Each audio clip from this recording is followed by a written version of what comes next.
Hello बच्चों। बेटा last video में कुछ कॉन्सेप्चुअल बातें की थी हमने, ठीक है।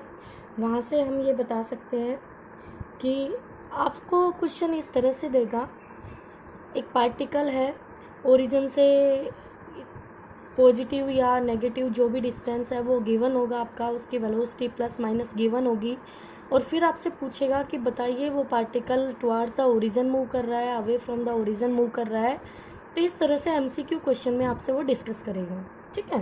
तो ये बातें हमने कर ली थी। अब उसके बाद ग्राफ की बात चल रही थी और बीच में ये कॉन्सेप्चुअल बातें हमने डिस्कस की। अब देखिए बेटा, अगर यूनिफॉर्म लीनियर मोशन है तो हमारा ग्राफ कैसा होना चाहिए। बेटा मैंने आपको ये बता दिया है कि यूनिफॉर्म लीनियर मोशन क्या होता है, फिर भी एक बार देख लीजिए। जब हमारा पार्टिकल कांस्टेंट वेलोसिटी से मूव करे,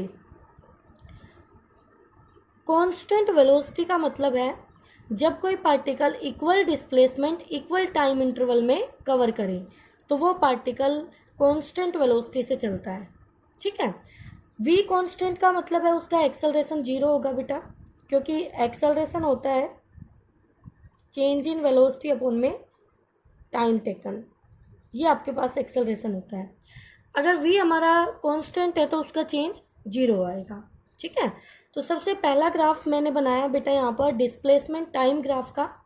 अब दो कैरेक्टरिस्टिक डिस्कस की थी हमने, हम उनकी भी बातें करेंगे यहाँ पर साथ के साथ कि भाई किसका स्लोप हमें क्या दे रहा है।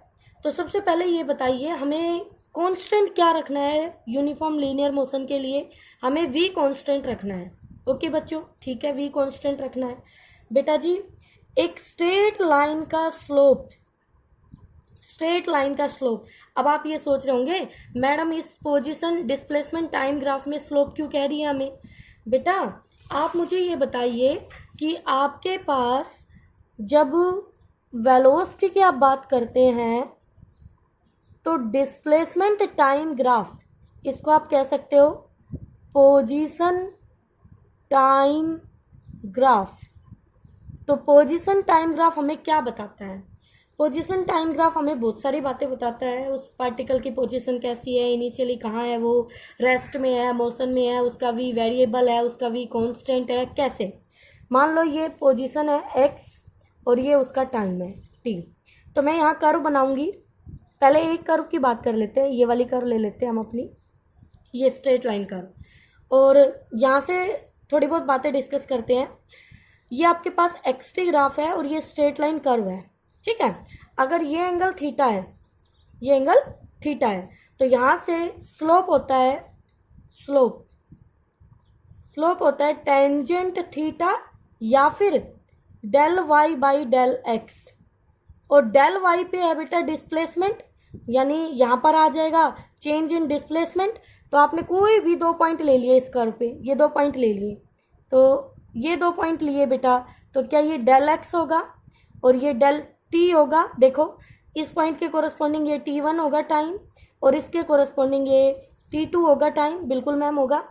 तो डेल वाई रिप्रेजेंट कर रहा है यहाँ पे डेल एक्स को, डिस्प्लेसमेंट को, ये आपका डिस्प्लेसमेंट है। तो यहाँ पे क्या आना चाहिए डिस्प्लेसमेंट, और यहाँ क्या आएगा बेटा टाइम।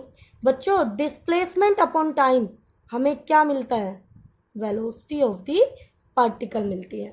तो आप ये कह सकते हैं कि पोजीशन टाइम ग्राफ का जो स्लोप होता है वो हमें क्या देता है, वेलोसिटी देता है। क्या देता है, वेलोसिटी देता है, ठीक है। अब सुनिए बहुत इंपॉर्टेंट बातें डिस्कस करेंगे, ठीक है। उसका स्लोप हमें वेलोसिटी दे गया, चलते हैं आगे। इसका एरिया की अगर हम बात करें, area of curve equal to, मान लो इस ट्रायंगल की मैं बात करूं, यहाँ इस ट्रायंगल की, तो ट्रायंगल का एरिया होता है half into base into perpendicular. तो बेटा बेस है उसका टाइम, तो ये हो गया टाइम, और परपेंडिकुलर है उसका डिस्प्लेसमेंट। बच्चों डिस्प्लेसमेंट इंटू टाइम कुछ होता है, देखते हैं। स्पीड होती है डिस्टेंस अपॉन टाइम, या वेलोसिटी होती है displacement upon time. But displacement time का प्रोडक्ट हमें कोई फिजिकल क्वांटिटी नहीं बताता। तो यहाँ पर जो सिग्निफिकेंस है वो ओनली स्लोप देगा, एरिया हमें कोई सिग्निफिकेंस नहीं दे रहा है। ठीक है बेटा। अब यहाँ पे और कर्व देखिए, और कर्व क्या कहती है, किसका स्लोप क्या होता है। तो ये बहुत ही इंपॉर्टेंट मैं ग्राफ बना रही हूँ आपके लिए, फिर आप फटाफट से सारे ग्राफ समझ जाएंगे। तो इसमें हम बहुत सारे कंक्लूजन लिखेंगे। यहाँ पे कर्व बनाते हैं अपनी अलग अलग। एक कर्व हमने ले ली है, ये हमारी एक्स एक्सिस है, जिस पे चलो हम टाइम लिख लेंगे, कोई दिक्कत नहीं है। यहाँ पे टाइम है हमारा और यहाँ पे हमारा डिस्प्लेसमेंट है जो भी है। ठीक है।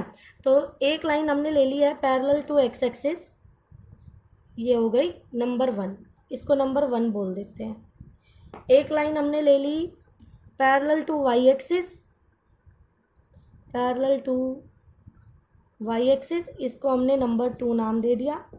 एक कर्व हम ले लेते हैं अपनी स्ट्रेट ओरिजिन से स्टार्ट करते हुए, इसको हमने नंबर 3 नाम दे दिया। और एक लाइन हम ले लेते हैं अपनी ऐसे, ये, इसको हमने नंबर 4 नाम दे दिया। ठीक है बेटा। अब हमें पता है कि जो स्लोप होता है वो स्लोप होगा चेंज इन, कि वाई एक्सिस का चेंज एक्स के रिस्पेक्ट में कितना है, तो वाई में कितना, एक्स के रिस्पेक्ट में वाई में कितना चेंज है, वो स्लोप होता है। तो बेटा जी ये एक स्ट्रेट लाइन है, बिल्कुल है मैम। इस स्ट्रेट लाइन का आप कहीं भी 2 पॉइंट लेके स्लोप निकालना, आपको स्लोप कांस्टेंट मिलेगा। तो पहला पॉइंट आ गया, slope of straight line is constant या सेम, या फिर सेम रहेगा। ठीक है बेटा, और सेम, तो स्ट्रेट लाइन का सेम रहेगा। ओके। अब इसी तरह से मैं कह सकती हूँ लाइन 1 का स्लोप, लाइन 1 का स्लोप, तो यहाँ से अगर मैं बात करूँ लाइन 1 का स्लोप बेटा मेरे पास 0 आएगा। क्या आएगा? 0 आएगा। लाइन 2 का स्लोप, इन्हीं के कलर से लिख रही हूँ बेटा, लाइन 2 का स्लोप, इसका स्लोप मेरे पास इनफाइनाइट आएगा बच्चे। क्यों आएगा आप देख सकते हैं। लाइन 2 के लिए, पहले लाइन 1 के लिए बताइए। लाइन 1 के लिए जब हम लिखेंगे लाइन 1 में, तो स्लोप आप लिखोगे del Y by del X. तो बेटा यहाँ पे सिर्फ एक्स चेंज हो रहा है, वाई तो कांस्टेंट है, तो वाई तो 0 हो गया, तो स्लोप 0 हो गया।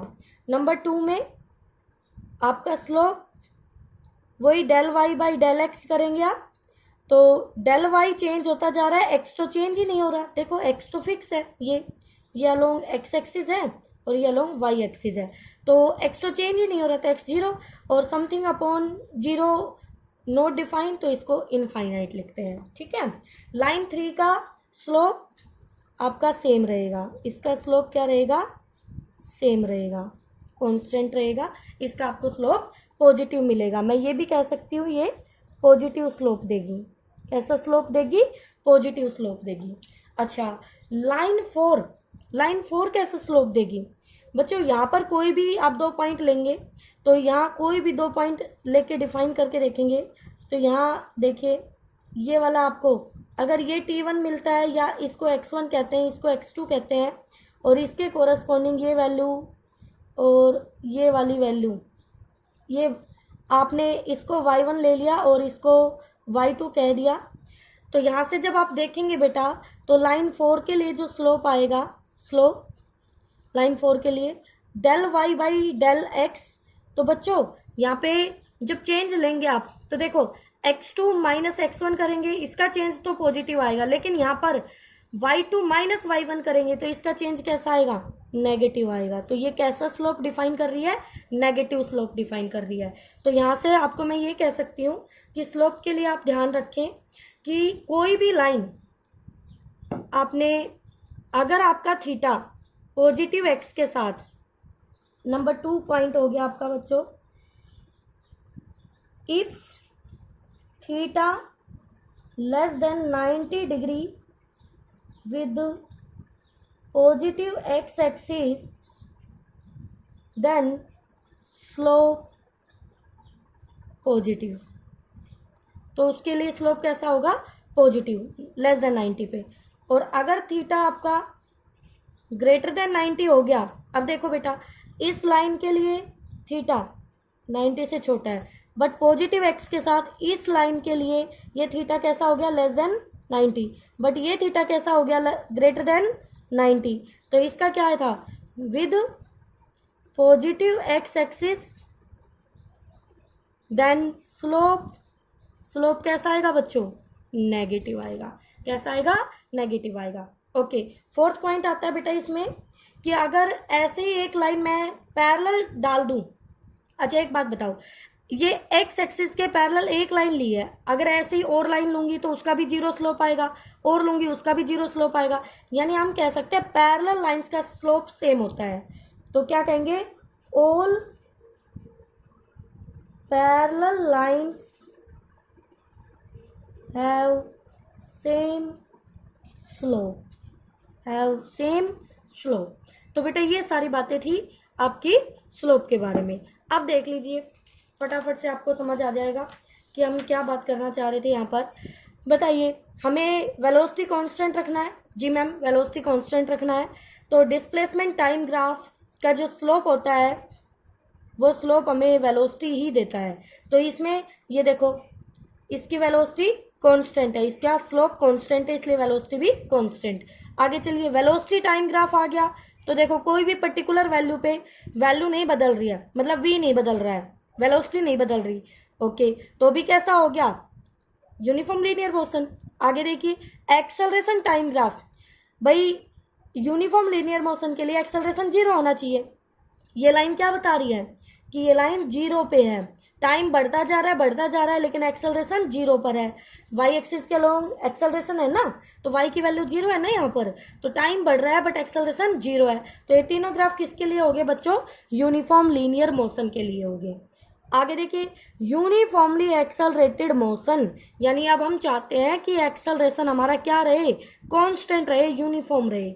बच्चों कोई भी वेक्टर क्वांटिटी, किसी भी वेक्टर क्वांटिटी को अगर कांस्टेंट रखना है तो उसके मैग्नीट्यूड को सेम रखना होगा और उसकी डायरेक्शन को फिक्स करना होगा, तभी वो क्वांटिटी क्या होगी, कांस्टेंट हो गई, वो क्वांटिटी कांस्टेंट होगी।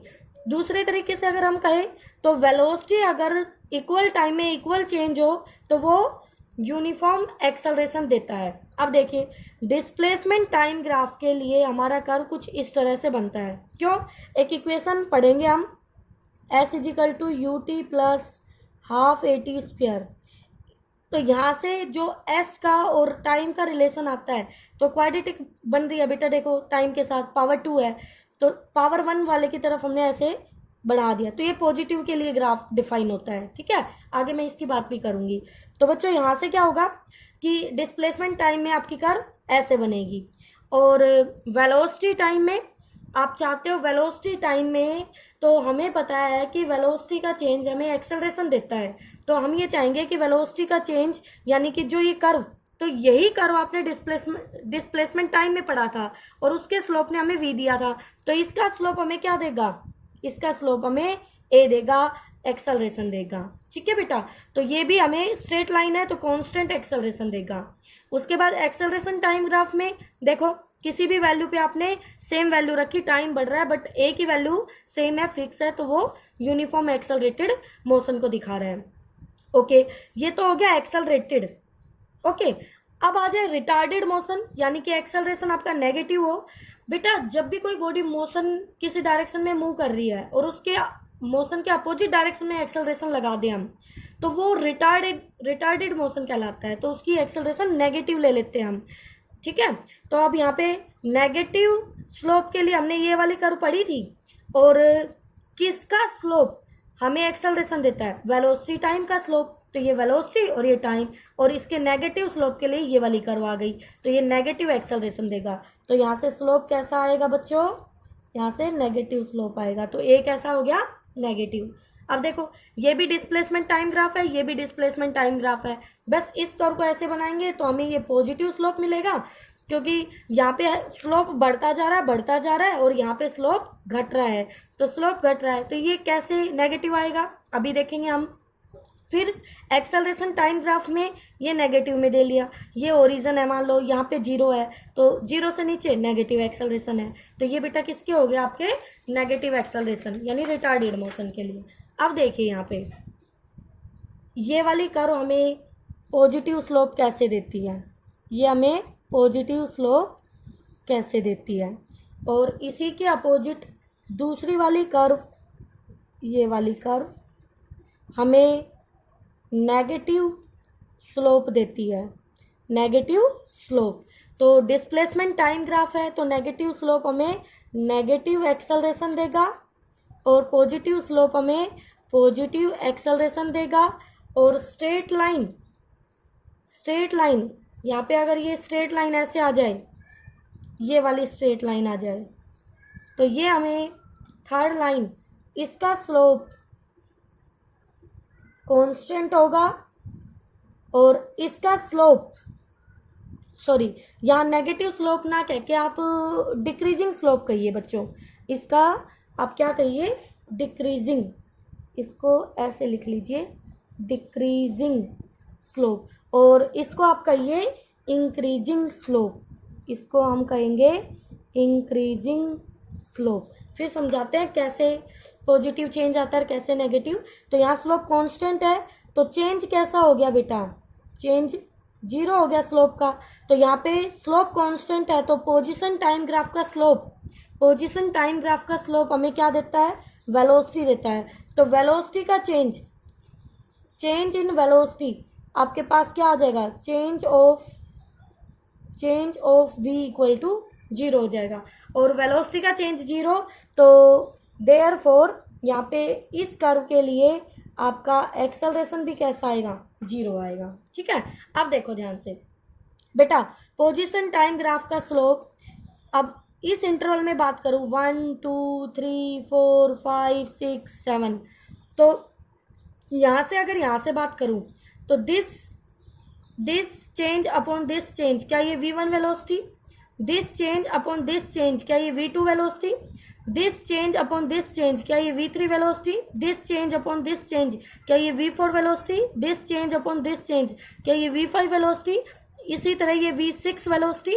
ध्यान से अगर आप देखें तो v इक्वल टू होता है del X by del T, और बेटा मैंने डेल टी को फिक्स रखा है, डेल टी को फिक्स रखा है, देखो फिक्स इंटरवल है, देखो एक गैप सेम है बेटा, तो फिक्स चेंज है डेल टी, तो ये मैंने फिक्स कर दिया, हमने इसको फिक्स कर दिया। अगर हमने इसको फिक्स कर दिया तो धीरे धीरे से डेल्टा एक्स, देखो ये वाला चेंज, ये वाला चेंज, पहले ये चेंज सिर्फ इतना, अब धीरे से बढ़ गया और बढ़ गया और बढ़ गया और बढ़ गया और बढ़ गया, यानी कि v की वैल्यू तो v1 से बड़ा कौन आएगा, v2, v2 से बड़ा v3, v3 से बड़ा v4, v4 से बड़ा v5 और v5 से बड़ा v6। तो बताओ बेटा फाइनल माइनस इनिशियल यानी v2 माइनस v1, क्या ये चेंज पॉजिटिव आएगा, बिल्कुल आएगा। तो जितने चेंज में जितना टाइम, क्या वो एक्सेलरेशन आएगा, तो इसीलिए यहाँ पे इंक्रीजिंग स्लोप है और ये हमें कैसा दे रहा है, पॉजिटिव एक्सेलरेशन, और इसी तरह से ये क्या हो जाएगा, डिक्रीजिंग स्लोप नेगेटिव एक्सेलरेशन। ठीक है बेटा, अब सुनिए मैं छोटी सी ट्रिक बताती हूँ आपको ग्राफ के लिए कि आपको कैसे पता चलेगा देखते ही कि ग्राफ में कौन सा कर्व स्लोप इंक्रीज करेगा, कौन सा कर्व स्लोप डिक्रीज करेगा। बेटा एक लाइन जो आपकी पैरेलल टू एक्स एक्सिस होती है नंबर 1, और दूसरी लाइन जो पैरेलल टू वाई एक्सिस होती है नंबर 2, तो नंबर 1 का स्लोप, यहां से देखना, नंबर 1 का स्लोप इक्वल टू 0 और नंबर 2 का स्लोप इक्वल टू इनफाइनाइट। इसका मतलब अगर मैं ये पेन ऐसे लेती हूँ, ऐसे डिफाइन करता है ये एक्स एक्सिस और ये वाई एक्सिस, तो मैंने ऐसे एक कर्व ली तो उसका स्लोप 0 आया, बट जब ये कर्व ऐसे हुई तो उसका स्लोप इनफाइनाइट आया। ठीक है, तो एक बात बताओ बेटा, अगर कोई कर्व एक्स डायरेक्शन से मुड़ती हुई वाई के पैरेलल हो जाए, तो आप इसमें कुछ ऐसा ही देख रहे हैं, इस पार्टिकल ने जब चलना शुरू किया, मतलब मैं यहाँ से देखूं, फोकस करूं, तो इसका मुंह जो था वो एक्स के अलोंग था और फिर धीरे धीरे धीरे धीरे घूमता हुआ वाई के पैरेलल होता जा रहा है, तो ये इंक्रीजिंग स्लोप को दिखा रहा है। तो कोई लाइन ऐसे घूम रही है यूं एक्स से वाई की तरफ, तो वो इंक्रीजिंग स्लोप दिखाएगी। लेकिन इस वाली कर्व को ध्यान से देखो, पहले ये ऊपर देख रही थी वो एक्स वाई एक्सिस की तरफ, ठीक है, फिर घूमते हुए एक्स एक्सिस की तरफ देखने लगी, तो ये पहले ऐसे देख रही थी ऐसे, फिर ये घूमने लगी एक्स की तरफ, तो ये क्या करेगी, डिक्रीजिंग स्लोप, ठीक है। तो ये देखते ही आप बता सकते हैं फिर कौन सी कर्व पॉजिटिव और कौन सी कर्व नेगेटिव स्लोप को रिप्रेजेंट करेगी या इंक्रीजिंग डिक्रीजिंग स्लोप को दिखाएगी। ओके बेटा।